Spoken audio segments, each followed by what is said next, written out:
سيف العدواني يقول ألف مبروك اليوم وصول النهائي.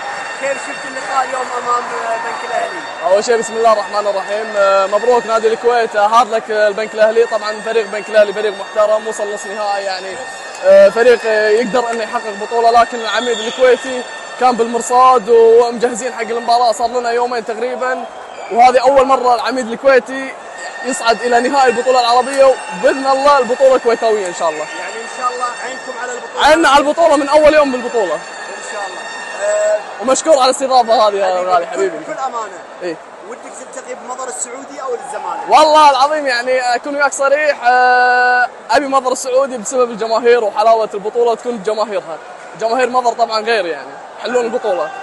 اما بالزمالك يعني اي فريق راح يواجهنا ما عندنا مشكله معه. كيف شفت اجواء البطوله؟ والله اجواء البطوله جميله جدا، جماهيريه مثل ما انت شايف، بطوله مؤهله لكاس العالم للانديه، هذه مو اي بطوله، هذه بطوله مؤهله لكاس العالم للانديه، واحنا ان شاء الله نكون جاهزين، وان شاء الله البطوله كويتويه. اليوم جماهير مظهر كانت تساندكم. طبعا ايه، جماهير مظهر يعني تحب لاعبين نادي الكويت، وطبعا خليجنا واحد، يعني السعوديه والكويت واحد يا حبيبي. كيف شفت المباراه اليوم؟ والله اول شيء بسم الله الرحمن الرحيم، طبعا اليوم واجهنا خصم صعب، نادي البنك الاهلي صراحه يعني فريق كبير، يعرف يلعب كره يد، وهم صراحه انا اشوف هم الجهازيه بتاعتهم بالبطوله هذه، يعني كان هو الفارس الاسمر مثل ما يقول بالبطوله هذه. ما شاء الله لعب، يعني مثل ما تشوفين احنا اول مباراه تعادلنا وياهم 18 فاست بريك، اليوم نفس الشيء يمكن فوق 12 فاست بريك، يعني فريق عنده سيستم، عنده يعني ما شاء الله لاعبين كبار، لاعبين نجوم. الحمد لله خذيناها بالخبره. فريقنا احنا الحين مجهزين، عندنا الاكثر. مثل ما قلت بطوله شهر 8 ماكو فرق جاهزه، كلنا اسبوع 10 ايام جينا، والحمد لله حققنا المراد يعني. مظهر والزمالك بيسخنوا وراك، تحب تقابل مين فيهم في النهائي؟ والله انا صراحه فريقين كبار، وفريقين يعني احترمهم، وفريقين يعني صراحه اي واحد راح يقابلنا بالنهائي راح تكون مباراه صعبه، بس اتوقع نادي الزمالك.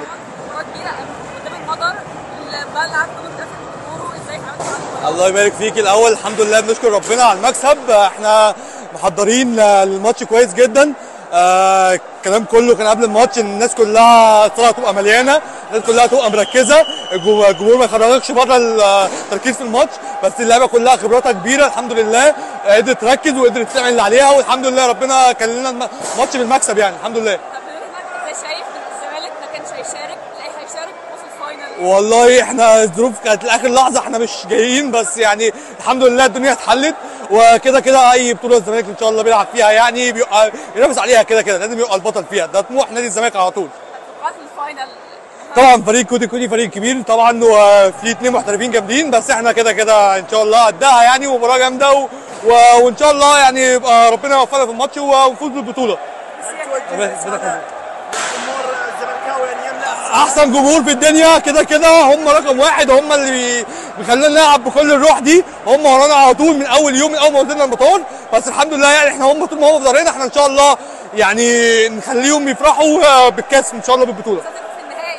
ان شاء الله لازم كله يبقى موجود يدعمنا، هنحتاج يعني الفرد الواحد كده كده هنحتاجه، تشجيعهم بيدينا حماس جامد جدا في البطوله والماتشات، وان شاء الله البطوله عندنا يعني.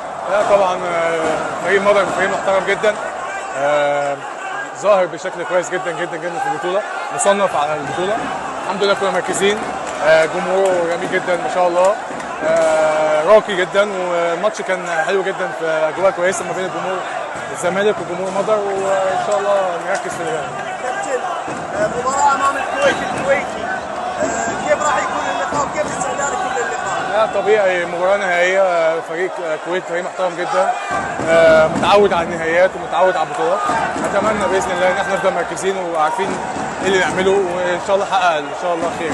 المستوى الذي ظهرته اليوم هل هي رساله تطمن فيها جماهير نادي الصفا؟ اتمنى يا رب ان شاء الله في الوقت اللي انا فيه ده. انا بشكر طبعا اول حاجه نادي الصفا والاداره على تفهمهم، وان هم خلوني الحمد لله العب الاداره، الحمد لله النهارده اول انتصار في الدوري، وان شاء الله تبقى خطوه كويسه، واللعيبه ما شاء الله رجاله وعلى قد المسؤوليه، والاداره الحمد لله بتساعد كده، وان شاء الله يعني اتمنى ان انا اكون عند حسن ظن الناس، والتوفيق ده بتاع ربنا، بنلعب رياضه، ويا رب ان شاء الله يكون من حليفنا، يعني هنعمل اللي علينا ونموت نفسنا في الملعب، ويا رب ان شاء الله خير ان شاء الله.